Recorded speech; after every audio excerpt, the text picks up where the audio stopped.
ఈరోజు మనం చెప్పుకున్న డాష్ ఫంక్షన్ వచ్చి 3 డాష్ ఫంక్షన్స్ అనమాట. రోల్ అప్, తర్వాత ఈ sub total, role up group. So role up అనేది సబ్ టోటల్ని క్రియేట్ చేయడానికి వాడదాం అనమాట. మ్యాట్రిక్స్లో కానీ మనకి టేబుల్లో కానీ మనకి సబ్ టోటల్స్ వస్తాయి కదా, అవి సబ్ టోటల్స్ అనమాట. అవి క్రియేట్ చేయడానికి యూస్ చేస్తాం. మెయిన్లీ ఇవి సమ్రైజ్లోనే పనిచేస్తాయి, వేరే దాంట్లో పనిచేయవు. ఎక్కువ మనం డాక్ స్టూడియోలో మ్యాట్రిక్ రిజల్ట్ని మనం పర్ఫార్మెన్స్ అనలైజ్ చేసినప్పుడు మనకు కోడ్ వస్తుంది. అది కాపీ చేసి మనం డాక్ స్టూడియోలో పెట్టినప్పుడు, పేస్ట్ చేసినప్పుడు మనకి ఆ, ఇది కనిపిస్తూ ఉంటుంది అనమాట. Role up group, roll Up ad sub total ఇలాంటివి కనిపిస్తాయి అనమాట. ఇది అసలు దేనికి అనేది ఇప్పుడు మనం చూద్దాం. సో రోల్ అప్ గ్రూప్ వచ్చి సబ్ టోటల్స్ క్రియేట్ చేస్తుంది. ఈ సబ్ టోటల్స్ అనేది ఈ సబ్ టోటల్ ఏ కాలంది అనేది ట్రూ ఆర్ ఫాల్స్ కాలం వచ్చి చూపిస్తుంది అనమాట. ఇంకా రోల్ అప్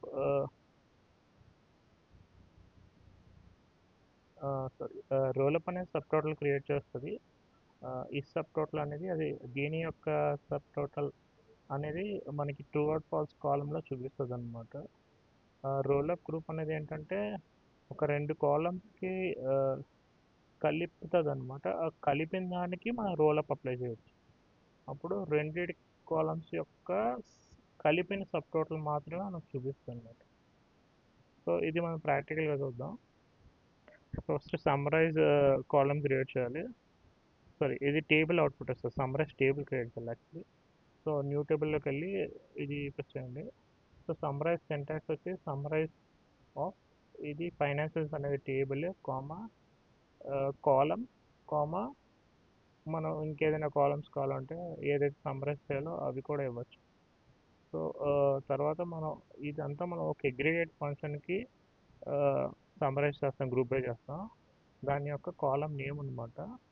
తర్వాత మనం అర్థమెటిక్ ఎక్స్ప్రెషన్ ఏదైతే రాస్తామో దాని యొక్క ఫార్ములా అనమాట, some of financial service. So ఇప్పుడు ఇది మనకి ఎలా వస్తుంది అంటే మనం టేబుల్ వ్యూలోకి వెళ్ళి చూద్దాం. టేబుల్ వ్యూలో మనం సమ్మరైజ్ టేబుల్ వచ్చి మనకి ఎలా వస్తుంది. సో క్యారెటరా కెనడాలో ఎంత వచ్చింది, క్యారెటరా జర్మనీలో ఎంత వచ్చింది, ఇవి సేల్స్ అనమాట. ఇక్కడ మనకు అది వచ్చింది. సో నెక్స్ట్ ఏంటంటే మనకి ఇది సమ్మరైజ్ టేబుల్. ఇప్పుడు మనం రోల్-అప్ ఎక్కడ వాడతామంటే, సో రోల్-అప్ మనం కంట్రీ కాలంలో అప్లై చేద్దాం. ఓకే, మనం ఆ రెండు కాలమ్స్లో అప్లై చేద్దాం. సో ఇక్కడ మనకి ఎక్స్ట్రాగా వస్తుంది ఏంటంటే, ఇందాక మనం ఈ రెండు కాలమ్స్ చూసాం. ఈ రెండు కాలమ్స్ని రోల్-అప్ చేస్తే మనకి ఇలా వస్తుంది అనమాట. అప్పుడు మనకి ఏమవుతుందంటే ఈ రెండింటి యొక్క సబ్ టోటల్స్ అనేది వస్తుంది. దీనికి ముందు మనం ఓకే, మనం ఒక కాలం మీద చేసి చూస్తే మనకు అర్థమవుతుంది. ఫస్ట్ మనం ఒక కాలం మీద చేసి చూద్దాం. సో ఫినాన్షియల్స్ ఇది టేబుల్ కామనే. నెక్స్ట్ ఏం రావాలి, కాలం రావాలి. కాలం వచ్చిన దగ్గర మనం రోల్-అప్ రాస్తాం. దీనికి సబ్ టోటల్స్ కావాలో దానికి మనం రోల్-అప్ అప్లై చేస్తాం అన్నమాట. తర్వాత ఇది మామూలు యాజ్ యూజువల్గా అదే name of the aggregate function, aggregate కాలము అండ్ అగ్రిగేట్ ఫంక్షన్కి అగ్రిగేట్ క్యాలిక్యులేషన్స్కి ఎక్స్ప్రెషన్ ఉంటుంది.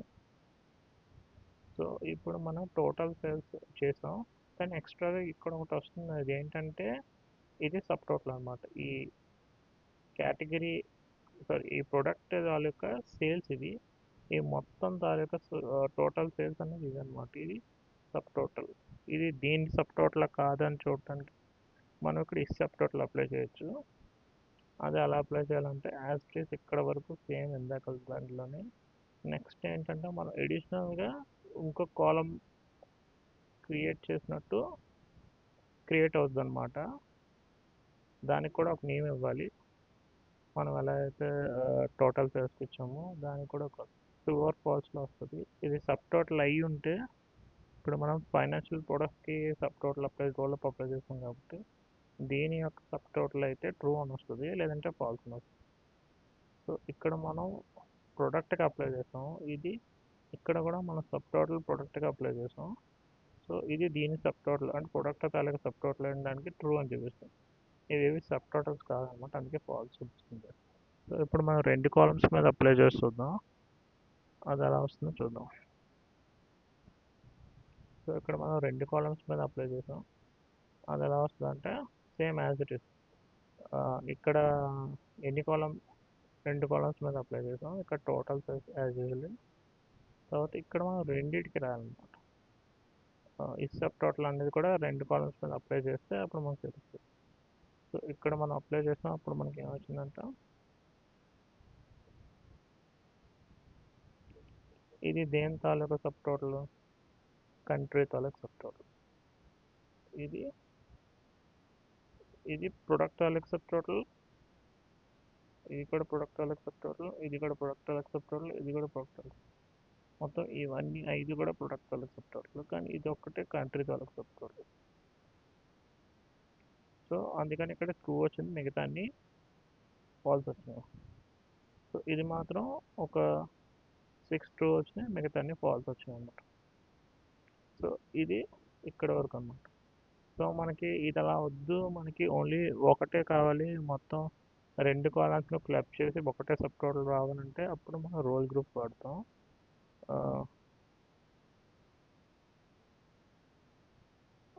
రోల్ గ్రూప్ అనేది ఏంటంటే ఇక్కడ మనం రోల్ అప్ అప్లై చేసాం కదా, అప్లై చేయకముందు రోల్ గ్రూప్ అప్లై చేయాలన్నమాట. ఈ రోల్ గ్రూప్ అప్లై చేస్తే ఏంటంటే రెండింటిని క్లబ్ చేస్తుంది. రెండింటిని క్లబ్ చేసిన తర్వాత మళ్ళీ మనం రోల్ అప్ అప్లై చేస్తే రెండింటికి అప్లై అయిపోద్ది అన్నమాట.